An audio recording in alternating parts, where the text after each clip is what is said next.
I'm glad we had half an hour to. Yeah, I know.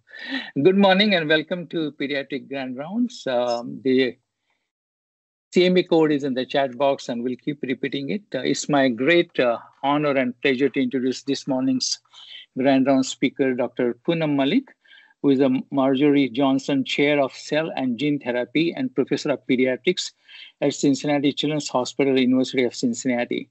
She's a program leader of Hematology and Gene Therapy Program and the director of the Comprehensive Sickle Cell Center Cancer and Blood Diseases Institution at Cincinnati Children's Hospital. As a physician scientist and hematologist based in Cincinnati Children's Hospital, she treats children with inherited and acquired hematopoietic disorders. Her research interests lie in studying the pathophysiology of hemoglobinopathies and genetic therapies for hemoglobinopathies and other hematopoietic stem cell disorders. She has been actively studying the mechanism that lead to the development of organ pathologies of sickle cell disease and develop targeted therapies to prevent the cumulative organ damage. She is working on developing curative genetic therapies for sickle cell disease. She has worked on genetic therapies for several hematological disorders, including sickle cell disease, beta thalassemia, and immunodeficiency disorders, using different vector platforms, and more recently, using gene editing approaches. She has been awarded numerous NIH grants, including the Excellence in Hemoglobinopathies Research Award, and has published over 100 research papers. Dr. Malik, I know how busy you are with your clinical responsibilities and research and everything else you do. Thank you very much for accepting our invitation, and the floor is yours. Thank you, Dr. Kamath, for inviting me. I feel honored to present your grand rounds today. And today I'm going to talk about reduced intensity conditioning lentiviral gene therapy. Actually, I have three different portions of my talk, and all of them are listed here because I thought it was important for the audience to not just know what we are doing here at Cincinnati, but what is the current state of the field of gene therapy in sickle cell disease, and where do we see this going into the future? I'm going to talk about reduced intensity conditioning lentiviral gene therapy with a modified fetal hemoglobin vector we have, and the current state of the field and future directions. Next, please. So these are my disclosures. I was a consultant to Arwan Sciences because our trial was licensed to them for this period. And they actually returned the license in August 2022 and the IND back to Cincinnati Children's. And now it's an academic trial anymore, so I have nothing to disclose. Thank you. So the educational points of this talk are listed here to have an understanding of gene therapy, the process and requirements, the currently approved gene therapies, and to have an understanding of the global burden of sickle cell disease and the need to increasing access and making gene therapy more affordable for all. Next, please. So as I said earlier, this is the outline of my talk, and I've already gone over this. So next, please. So current genetic therapy approaches, there are two main categories. The first one is gene addition therapy. And this is, I've highlighted it in the red box. Here you add a gene to hematopoietic stem cells, and the best vectors used after a lot of years of research is lentiviral vectors. For sickle cell disease, lentiviral vectors are used to deliver an anti-sickling gene into the patient's own autologous hematopoietic stem cells. And the anti-sickling gene is with all its regulatory elements, the promoter, the enhancer, and it's permanently transferred into the hematopoietic stem cells. But the lentiviral vector takes your gene and integrates it randomly into the genome. Over 100 patients with sickle cell disease and thalassemia have been treated effectively for the last 15 years, which is one of the reasons why one of these therapies now licensed by the FDA. But because the vectors integrate randomly, there is a small possible risk of insertional genotoxicity from gene insertion near an oncogene. There have been no reports of insertional genotoxicity with globin vectors because they are specifically expressed only in the erythroid progeny and red cells. Next, please. The second major approach is gene editing using CRISPR-Cas9. So CRISPR uses a target sequence-specific guide RNA. So the guide RNA recognizes the sequence that you want to target, and it takes the Cas9 nuclease to that specific sequence in the genome, where the Cas9 nuclease, as the name suggests, makes a nick or a cut in the DNA, and that mediates the editing. This is a fix and run approach. So CRISPR-Cas9, if you provide a normal DNA donor template, all of this is temporarily in the cell, and it cuts and then it has a finite life and is degraded. If you provide a normal DNA donor template, the cell repairs often will repair the cut through that donor template, correcting the defect. If you do not provide the donor template, the cell just sews up the DNA double-strand break, creating a scar, and that disrupts the gene or destroys the gene function. The technology is new, but so far it shows high efficacy in sickle cell disease and thalassemia. The possible risk of genotoxicity of CRISPR-Cas9 occurs if the Cas9 happens to cut at an unintended or off-target site, because the guide RNA sequence resembles other sites in the genome. It may not be 100% resemblance, but even like 80 or 60%, it might bind loosely to another sequence that is somewhat similar. And with globin genes, this can be a problem because a lot of the globin genes are repeated: delta globin, beta globin, gamma globin, and there can be sequence homology there. The experience with gene editing is limited to 2 to 3 years. Next, please. So fetal hemoglobin. So how do we fix sickle cell disease? So fetal hemoglobin is the current approach. It's a potent anti-sickling globin. And if you see in this figure, the hemoglobin S polymerizes and deoxygenation by forming axial contacts shown in red and lateral contacts with the tetramers. The alpha and beta sickle tetramers form HbS, and HbS can either combine laterally or vertically, axially, and form a long polymer shown at the bottom.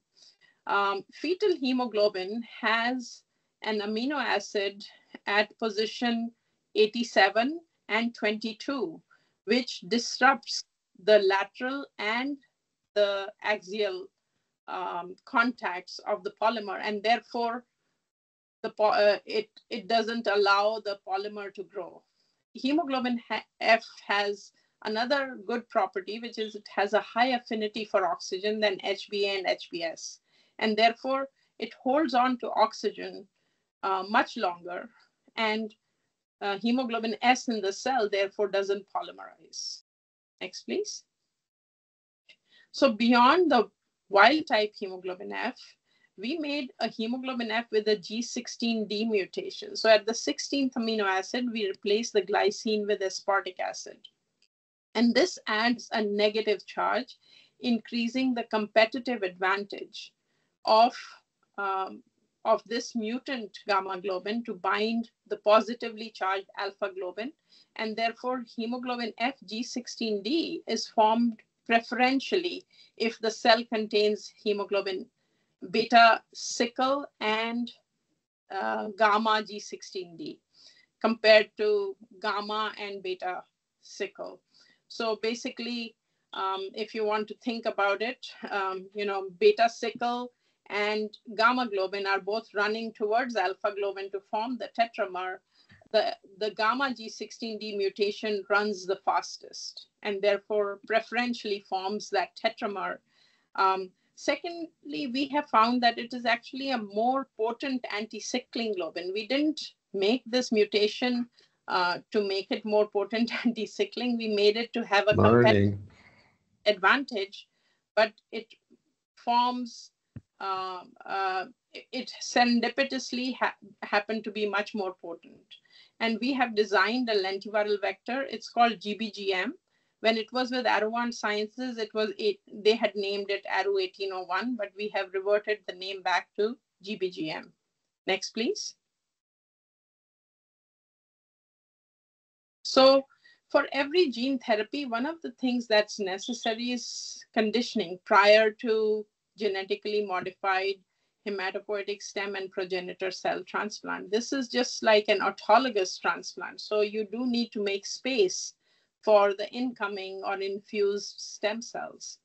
And unlike immune deficiencies, correction of sickle cell disease requires a high percentage, 15 to 20%, of genetically modified hematopoietic stem cell engraftment. So the gene therapy and gene editing, the infused drug product contains the desired genetically modified and unmodified hematopoietic stem cells. And hence gene addition and gene editing trials, they use myeloablative conditioning, because when you do the gene editing or gene transfer, you don't transfer the gene in 100% of the cells ex vivo. And therefore you have to give myeloablative conditioning so that all the cells that are now infused are the ones that will engraft. And even if you got the gene in 20 to 30% of stem cells, it would cure the disease. However, myeloablative chemotherapy results in prolonged neutropenia and thrombocytopenia, approximately a month, and it requires significant infection, nutrition, and transfusion support. Next, please. So reduced intensity conditioning offers several advantages. So it has less duration of cytopenia, mucositis, peri-transplant infections, morbidity, mortality, will not require a patient to be on TPN and in a complex bone marrow transplant unit, reduces the days in the hospital, reduces the chemotherapy exposure, reduces the risk of infertility, and reduces the technical know-how required to do transplants. So we hypothesized that and so patients with, the reason why we thought this would be an approach that's probably feasible is patients with sickle cell anemia who develop persistent mixed chimerism after an allogeneic transplant. There have been patients who've developed mixed chimerism. They have amelioration of the disease. And that's how we know that the threshold for engraftment, if they have 20% of donor engraftment, they are cured of their sickle cell disease.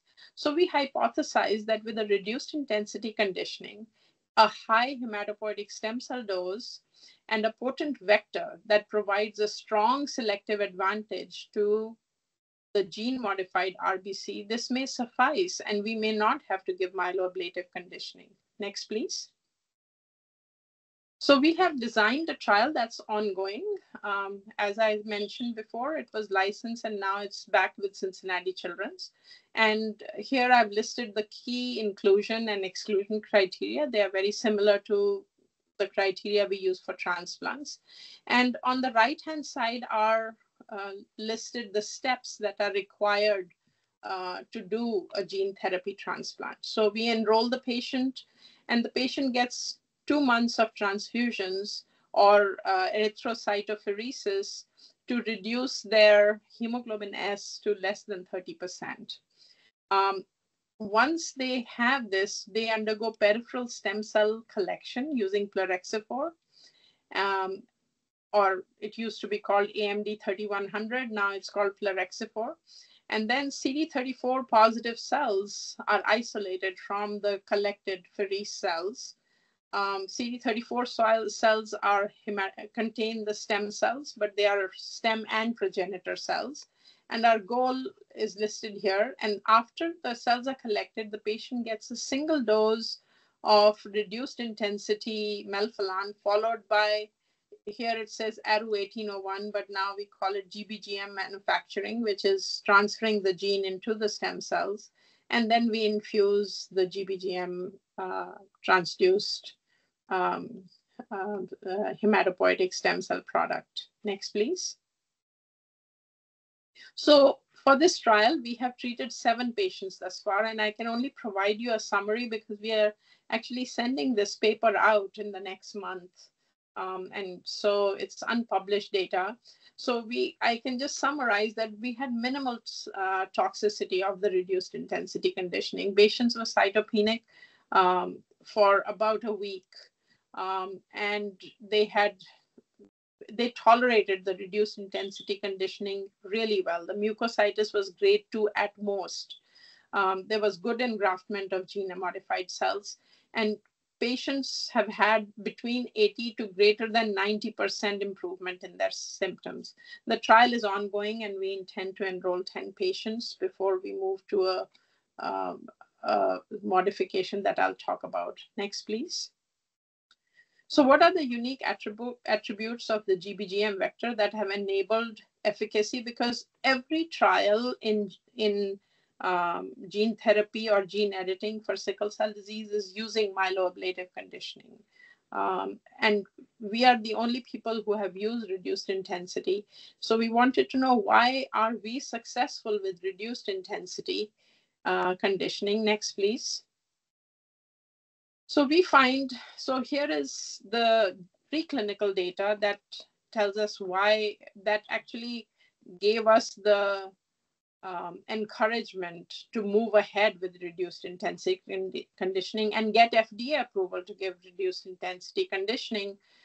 So on the left, we transduced, we made a vector which is GBG, just a fetal hemoglobin expressing vector, which we call wild type. And then we made a vector which expressed this mutant fetal hemoglobin, HbF G16D. And you can see that in both sickle cell disease mouse models, the Berkeley sickle mice and the Towns sickle mice, the G16D, as I told you, it outcompetes, sickle globin to form the tetramer. And sure enough, we get about 1.5 to 2 times higher HbF expression per vector copy. And in the initial 5 patients, you can see the same advantage of G16D. Next, please. In preclinical models and clinically, G16D shows higher anti-sickling potency. So if you look at the graph on the left, it's I will walk you through it. On the y-axis is the percent reticulocytes, and on the x-axis is the percentage of fetal hemoglobin. And this, the left graph is in sickle mice, so it's preclinical data.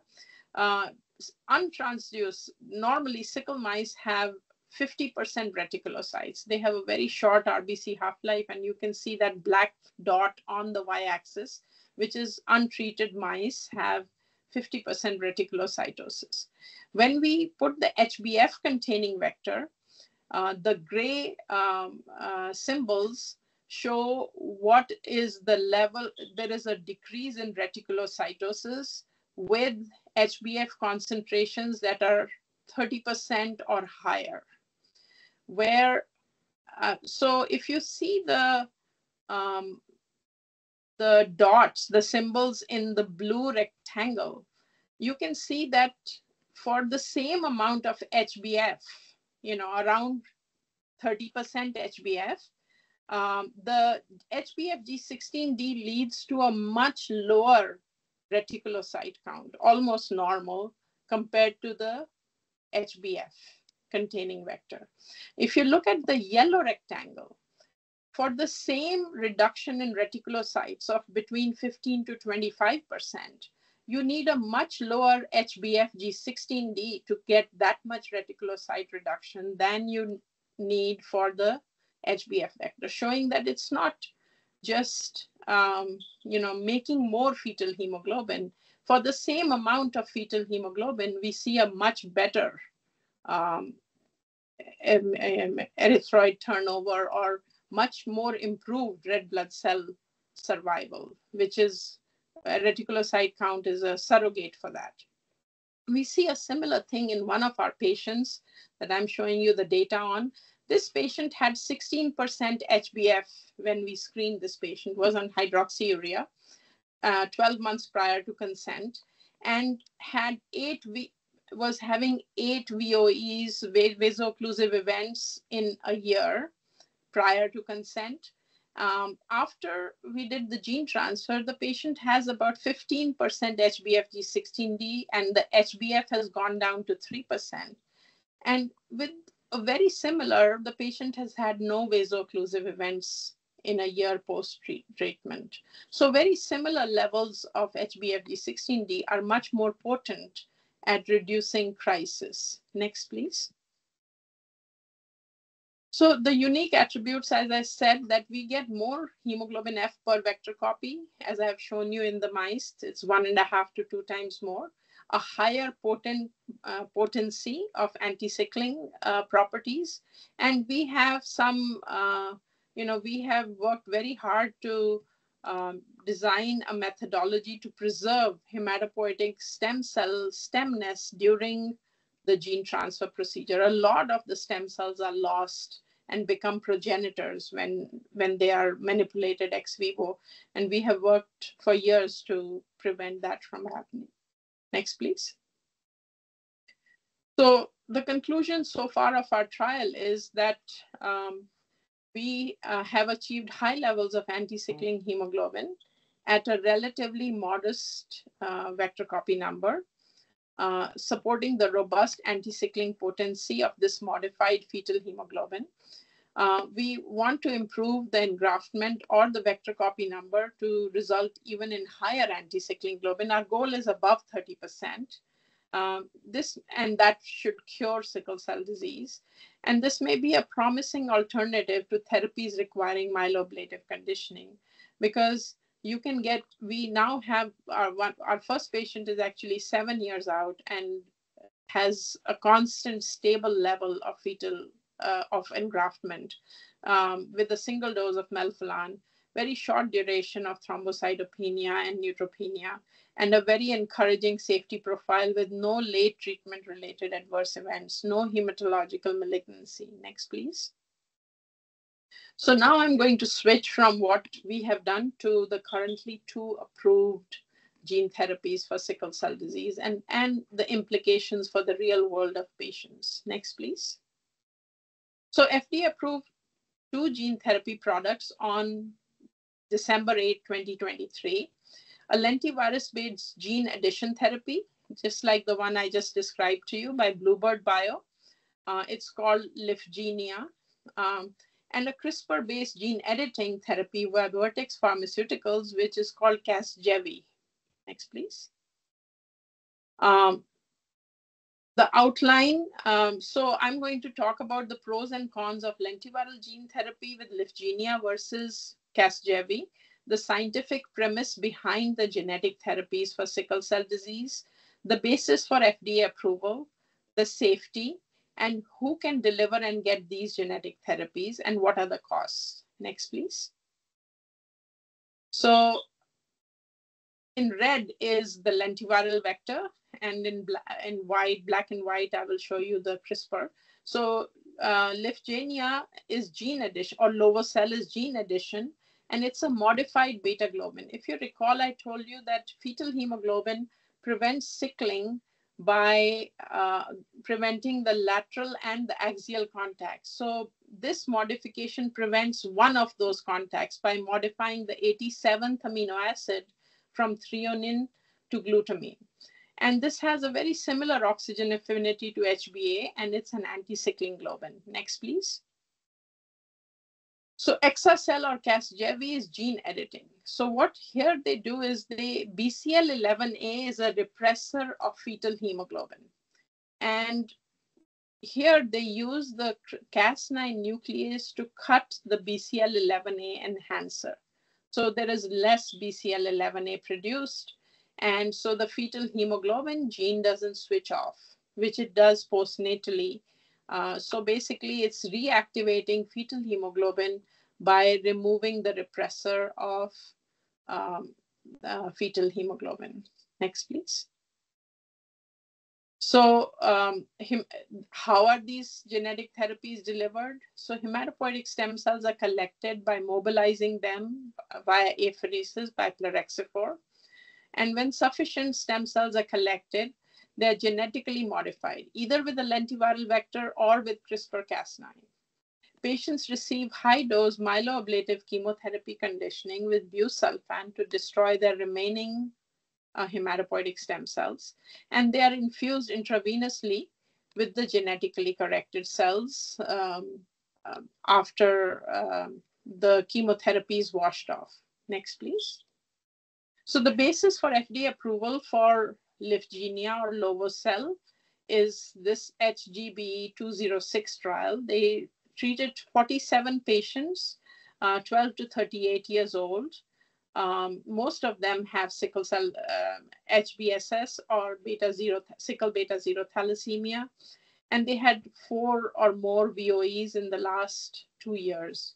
Their baseline hemoglobin was 8.7, and the median follow-up is about 3 years. Next, please.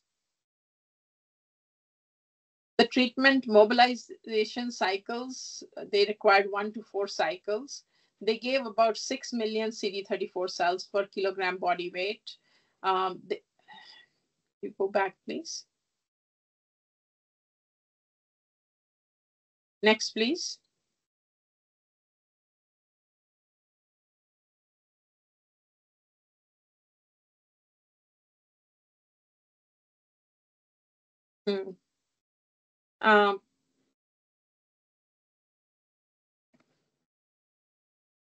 Is this the one you're looking for, Punam? Or this one? Next one? No, previous one. Okay, let me try. So this one? There must be a lag between you displaying and me seeing it, because I just see the slide. I can just start with this one. I see the slide which says clinical efficacy. Is this what everybody's seeing? Clinical, okay, here it is. Yeah, so the slide before that would be great, but if not, I can start with this one. Okay, so yeah, so basically they have a duration of hospitalization was about a month to 2 months. And you can see that the cytopenias were prolonged. Next, please.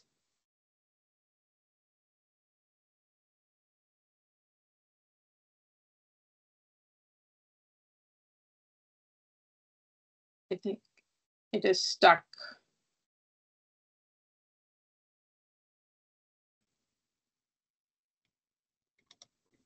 Do you see clinical efficacy slide? No, I just see treatment.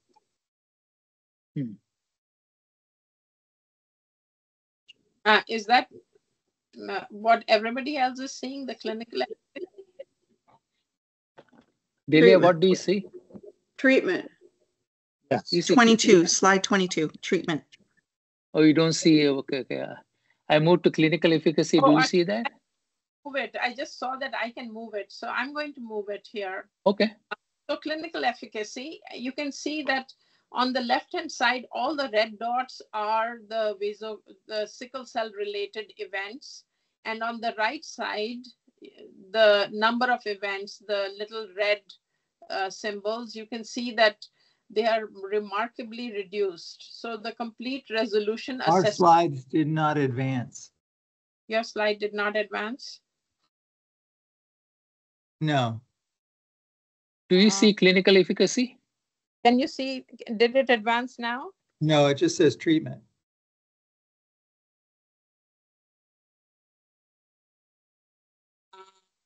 Dr. Comet, since you were sharing, it has to be on your side. Yeah, I see clinical efficacy. Just I advanced to clinical efficacy. Can you see clinical efficacy now? Not just yet. Huh. No. See if there's a button sync to presenter at the bottom. Yeah, okay. We can advance it ourselves. There is a button which says live sync to presenter. Can you see clinical efficacy? Now. No. No, Dr. Kamath, press sync to presenter, which is on Yeah, the... I did that. I did that. Maybe close it and start it again then. I don't know, because I can advance them from here, but Okay, if you advance, what happened? Let's see. Can you advance it? I can advance it, but it doesn't sync to the presenter because you are the presenter. Okay, I did sync to the presenter, but okay. I'm still on treatment. Let's see, clinical efficacy. Well, now it's on clinical efficacy. Okay. So let's try this clinical efficacy, Punam, and see what happens next. Yeah. Let me go to next slide. Do you see laboratory response? No. You don't. Clinical efficacy. I see clinical efficacy now. Okay, let me maybe treatment. Unshare and share. Maybe let me try that.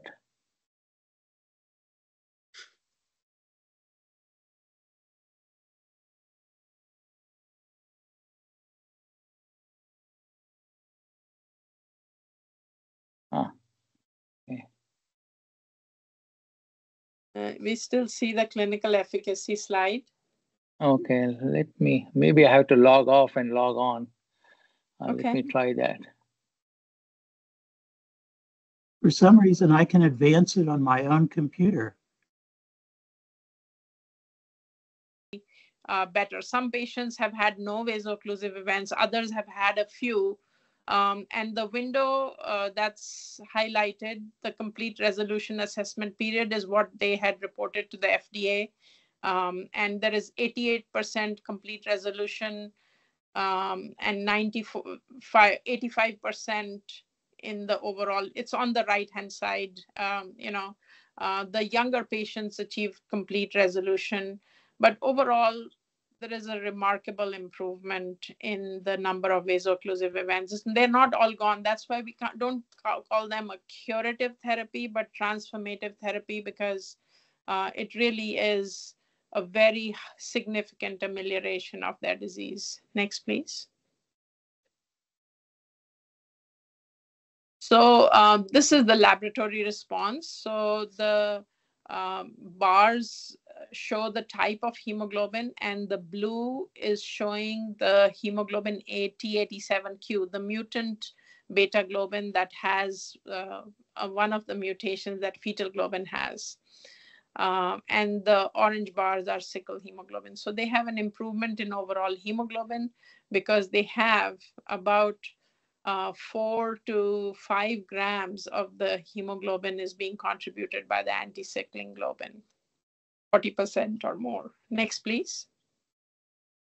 So the safety, there were grade 3 or higher severe adverse events in 44 of 47 participants, which is to be expected in a myeloablative transplant. 4 of 47 patients had lovo-cell-related adverse event, and 2 of 47 had a serious adverse event related to lovo-7, which you probably all have heard of, that 2 of these patients got leukemias following gene transfer, but extensive workup was done for these leukemias and was not found to be due to lentivirus vector. It was just a higher propensity of sickle transplanted cells, and this has also similar things have been reported in allogeneic transplant patients who have failed engraftment and have autologous reconstitution.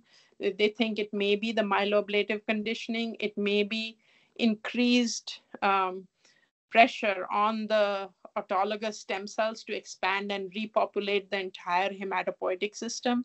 And that excessive proliferation leads to leukemia because it was not related to any vector insertion.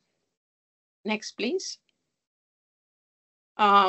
No VOD, graft failure, or GVHD as to be expected from GVHD will not occur with an autologous transplant. No insertional oncogenesis. 1 death. 1 patient died because this patient had pulmonary hypertension and it was considered unrelated to gene therapy. So there was erythroid restricted dysplasia in one patient who had 2 gene deletion alpha thalassemia. So, and 2, as I said, 2 AML or MDS cases. Next, please. So the second trial that was second drug product that was approved is a CRISPR product called Casgevy. And the basis of approval was the CLIMB sickle cell disease trial. They also enrolled about 40 plus patients. Here, again, I've listed the similar criteria, but the follow-up is shorter, is about 20 months. Next, please. And they also collected stem cells by plerixafor mobilization and apheresis, and patients needed between 1 to 6 collections. 6 of the patients who were collected did not meet the cell dose required to do the transplant. The median cell dose they collected was a bit lower, 4.7 million per CD34 per kilo. And they also had very similar duration because they got the same busulfan myeloablative conditioning. They got about a month. But platelet engraftment in both trials, actually, some patients did not engraft platelets up to 6 months in one of the trials. This is 23 to 126 days. Next, please. So here is a similar clinical efficacy graph for the gene editing trial. On the left, the blue symbols denote the 24 months prior to gene therapy, how many vaso-occlusive events they had. And on the right side, the green bars denote the follow-up period, and the blue symbols show the vaso-occlusive events that have occurred after gene editing. So 97% of the patients were free at 12 months, which was their primary endpoint, and hospitalization free, and the VOE free duration was about 22 months. Next, please. This is the laboratory response. So this is the total HbF is listed. Total hemoglobin is on the left graph. You can see the total hemoglobin goes up from, around 8 to, about 12 to 12.5. And the amount of fetal hemoglobin is shown on the bottom line, and it shows the fetal hemoglobin is, again, very similar to the lentiviral trial, between around 4 to 6 grams. And the HbF percentage is over 40%, which is shown on the right side. And it's very similar for adolescents and adults here. Next, please. Safety-wise, so they had grade 3 or greater adverse events in 42 out of the 44 patients. 13 AEs were exa-cell related, and they have not had an SAE related to exa-cell. Next, please. One death occurred in this trial, which was COVID-related respiratory failure and considered unrelated. One patient had VOD and no malignancies and MDS thus far. Next, please. So this was the FDA statement. So the indication for lovo-cel is sickle cell disease 12 years or older. Patients with alpha thalassemia trait may experience anemia with erythroid dysplasia, and hematological malignancy has occurred in patients treated with Lyfgenia. And next, please. For exa-cell, sickle cell disease, same thing, no limitations have mentioned, and there's no box warning. Next, please. But here is what I think is very important for everybody to know. The Lyfgenia will cost $3.1 million, and Casgevy will cost $2.2 million. This is a huge burden on the healthcare system in the US, and it is absolutely unaffordable in developing countries. So while exciting that genetic therapies are getting approved, I'm very thrilled being a gene therapy person. Efforts need to continue to cover the costs of these approved therapies so that they are accessible for all patients in the US, and efforts need to be made to reduce the cost of genetic therapies. Next, please. So my goal of research now is to we've already done one big step towards that goal, which is reduced intensity conditioning. We want to make gene therapy affordable and accessible for all sickle cell disease patients. Next, please. Because the global burden of the disease is enormous. There are about 15 to 20 million people with sickle cell disease worldwide, and we just cannot afford to treat them with the current cost of gene therapy. Next, please. So currently, they do not have access even to the currently approved therapies. Only 20% of patients are even getting hydroxyurea in the United States. We have an ASH abstract coming out through the ASH CTN that I would encourage you to attend if you go to ASH, to where we have actually analyzed the usage of current disease modifying therapies, and it's appalling. A big barrier to access is lack of comprehensive care centers with expertise in sickle cell disease and coverage. Medical coverage is also, insurance coverage is also a problem. So comprehensive care is paramount. So we can frame these innovative gene therapies along with existing interventions in the broader context of comprehensive care. Genetic therapies require patients to have an access to a hematologist, stem cell transplanters, pain medicine specialists, transfusion centers, fertility specialists. All of these form a team for safely delivering and monitoring disease-modifying curative therapies. And therefore, this should be, the goal should be, can we go back a couple slides, please? Yeah, so basically people with sickle cell disease, next please,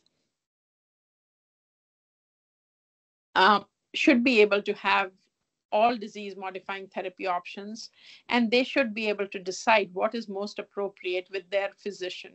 And it is so important that we are all committed to improving the access to all forms of care, not just gene therapy, but all innovative therapies.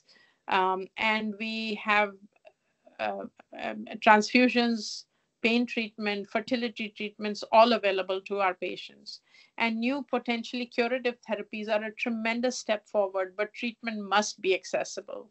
And accessibility should be made a priority. We do not want to develop these complex boutique gene therapies that are only available to a privileged few patients and not available to the huge population with sickle cell disease. Next, please. So what are the steps we can do to make gene therapy more affordable and accessible? And I've kind of made a little acronym called TARGET, towards accessible and affordable gene therapies. So the first thing we can do is efficient stem cell collection with just one apheresis.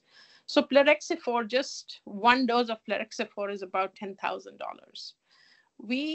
If patients have to come 6 times to get sufficient stem cells collected, it's not just the cost of plerixafor, but the entire apheresis. It just adds up. These costs become enormous. So if we can make stem cell collection efficient so that we can collect sufficient stem cells by just one outpatient apheresis procedure, that would reduce the costs. We can make conditioning minimally toxic and give an outpatient. Reduced intensity condition is the first step. We can also have antibody-based conditioning so that the patients never have to be admitted. We can just target specifically their stem cells. Then we can do genetic modification on purified hematopoietic stem cells. This is very important because only 1 in 100 CD34 positive cells is at best an hematopoietic stem cell. The rest are all hematopoietic progenitor cells that are short-lived. And if we are able to just do the genetic modification in the purified HSC, we would greatly reduce gene editing, reagent, and lentiviral costs. The same amount of vector would treat 25 patients or more. The other thing we can work on is improving homing of gene-modified HSC. So 3/4 of the infused hematopoietic stem cell product does not home into the bone marrow when injected IV. We need to develop automated closed systems for genetic modification. Currently, we need to have clean rooms where ex vivo manipulation is done. They're exorbitantly expensive. If we can have a closed system, just like we have for blood banking, like the Prodigy for CAR T cells, where you hang the vector and the apheresis product and everything gets done automatically, this can be accessible to many, many more centers. And if the gene therapy is less complex, they can collect stem cells in one go, they can do minimal conditioning, and they have an automated closed system. This would make gene therapy more affordable and accessible. And finally, we are not there yet, but in vivo gene delivery would be even better. If we can mobilize the stem cells and then IV inject the gene therapy product, and the two the gene therapy vector or the gene editing apparatus enters the stem cells and fixes it, that would be best. Next, please. So our group has been working on improving homing of gene-modified stem cells. Next, please. How are we doing on time? So as I said, only 5 to 30%. We have about 10 minutes, Punam. Okay, I'll pace myself.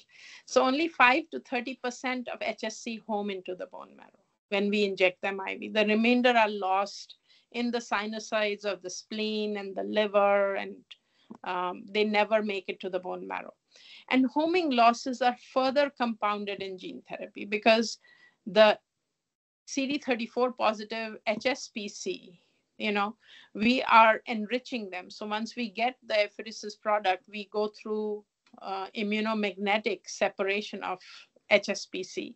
And when we inject CD34 cells, we do not have the rest of the cells that are actually helper cells that aid in engraftment. The non-stem cells, especially lymphocytes, they really help home the CD34 cell product better.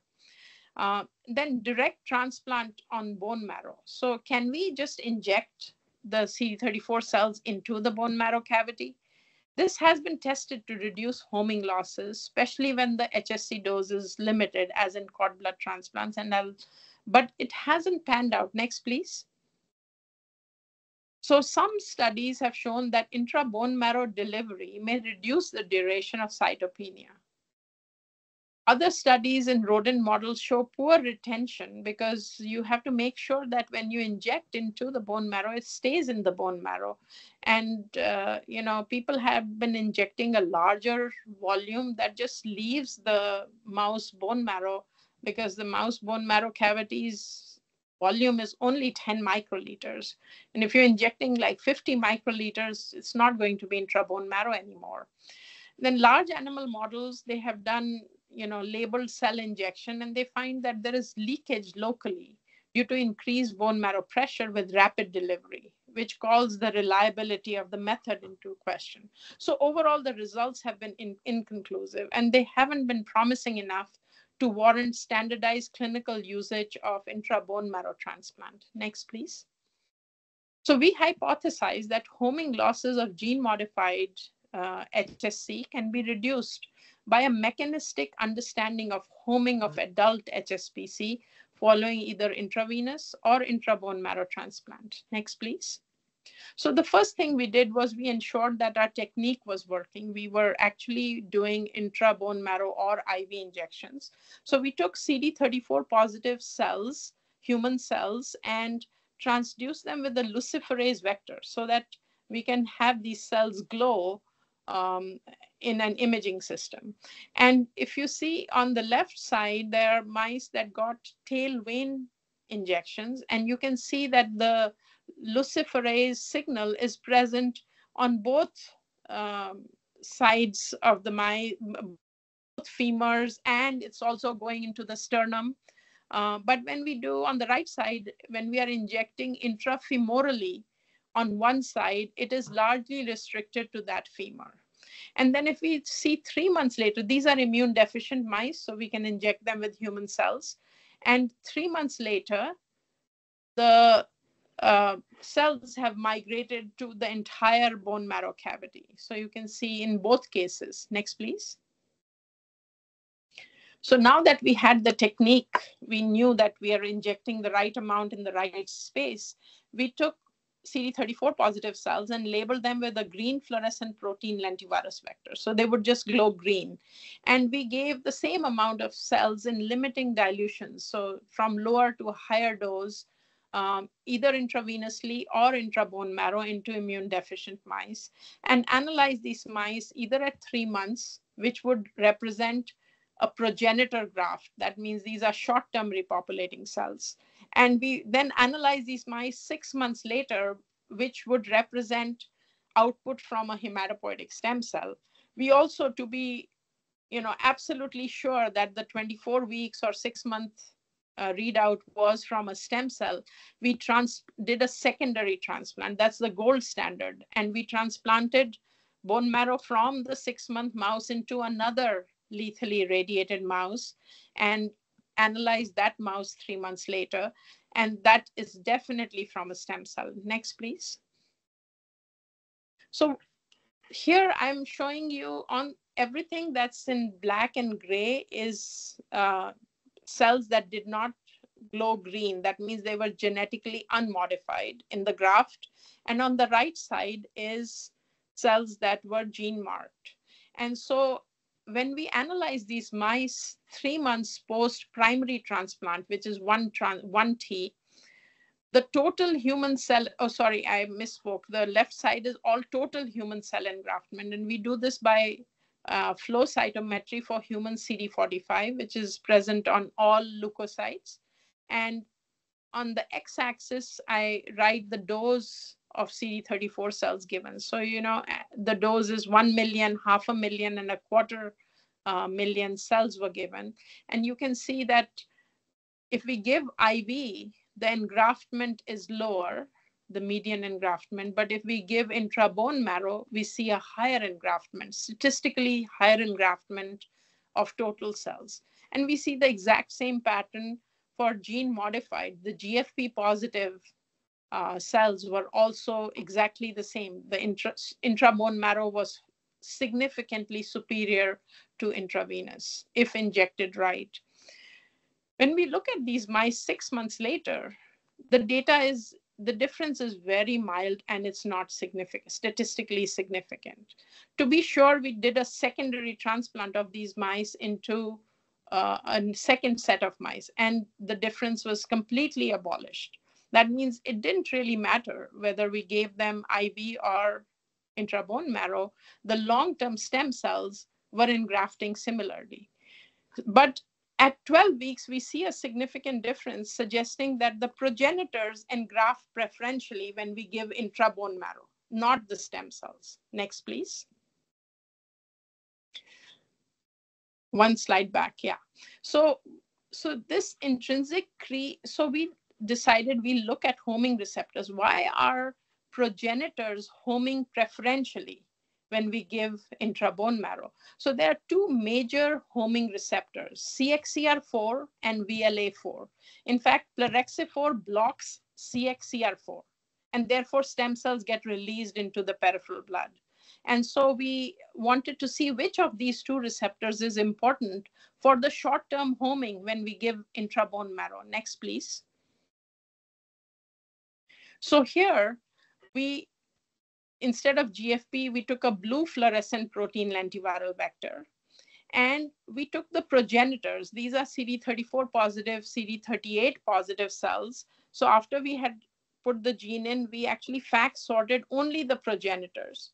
And we blocked the CXCR4 with plerixafor or AMD 3100. We blocked the VLA4 with Bio 5192. And we injected these cells into immune deficient mice. And if you look at the bottom left panel, you can see that intra-bone, and we analyzed homing. So we injected these cells, and 24 hours later, we sacrificed the mice, and we determined what percentage of cells had homed when we gave IV. And when we gave intra-bone marrow into one femur, the IBM caret is into the injected femur, and the one with the hash is into the contralateral femur, which was not injected. So you can see that the homing is higher of the progenitor cells in the femur in which it was injected compared to IV. But when we block with plerixafor, the green bars show you that it's identical. So the homing is being mediated by CXCR4. If you see the right-hand lower graph, you see the same data. IV, there's 2.5-fold higher homing when we inject intra-bone marrow. But even if we block with the VLA4, we don't see a difference. It still is homing preferentially into the injected femur. So we felt that CXCR4 was the major homing receptor that progenitor cells are utilizing to home preferentially when we inject CD34 cells into the bone marrow. Next, please. So what we did was we took CD34 cells and we either transduced them with a blue fluorescent protein lentivirus, or in that lentivirus, we also added a second gene, CXCR4. This would permanently, these cells would permanently express CXCR4, which is not what you want clinically, but this was just for research proof of concept. And what we did was we sorted the progenitors that were BFP marked in both cases, right?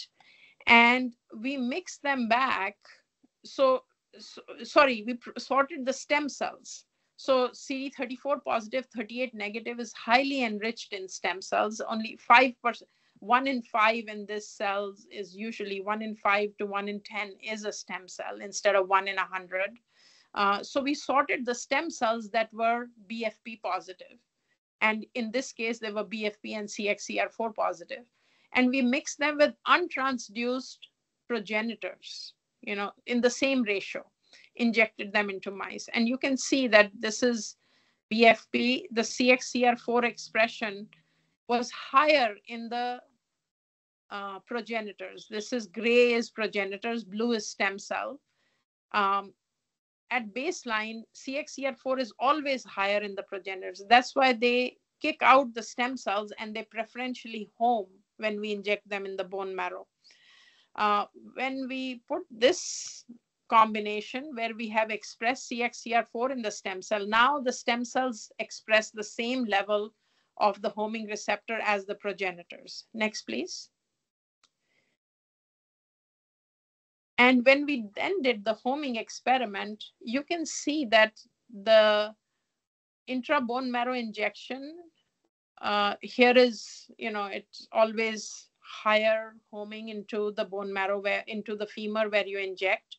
But when we add the CXCR4 vector, we see that even if we give IV, we see much higher. It's like almost a 2-fold higher homing. And when we give intra-bone marrow, we see a 6.5-fold higher homing with this when we increase CXCR4 expression on stem cells. So stem cells express much lower levels of CXCR4 than progenitors. And that's why intra-bone marrow transplants have never worked historically. So if we confer higher CXCR4 expression to stem cells, they will home preferentially. Next, please. Punam, we're over time, so. Okay, I'll wrap up quickly. Yeah, I think I'm almost to the end of it. So next, please. Next, please. I think we can skip the few slides. I'll just go to. So we basically devised a way to express CXCR4 as a protein. Next, please. And next. So we are now in the lentivirus vector capsid. We have devised a clever way of having CXCR4 as a protein, not as a gene. And you can see here on the right lower graph that CXCR4 expression goes up to about 2 to 2.5-fold in CD34 positive cells, but only lasts for about 2 days, and then it's gone back. By 72 hours, it's back to normal. Next, please. Next, please. And this results, and when we do the experiment, look at the graph on the right side, you see a 4-fold higher homing and engraftment, long-term 6-month long engraftment, 4-fold higher engraftment when you inject IV, and 14-fold higher engraftment if you inject into the bone marrow directly. Next, please. So we basically, and we can just skip this slide. I'm just making the point that we can just add this cocktail to the lentiviral vector and improve with a very reduced intensity conditioning, have a very high engraftment of our genetically modified cells. So I want to conclude and leave you with this slide. Can you go back, please? Sure. To show you what the next, please. Yeah, that this is the slide that we should all keep in mind. This is like a cartogram showing the world based on the prevalence of sickle cell disease in 2010 and what it will be in 2050. And we should just see where we are here. And if we are doing genetic therapies, this is where we want the gene therapies to have an effect. And most of the people in Africa and India do not survive to adulthood if they have sickle cell disease. So we really need to work towards accessible and affordable gene therapies. And with that, I conclude my talk, and I want to, in the last slide, just thank, it takes a village to do gene therapy. And I've been very fortunate to work with these wonderful people. Thank you, Dr. Malik, for that fascinating presentation on gene therapy for sickle cell disease. Let's see if anybody has, we are over time, but there might be a few questions.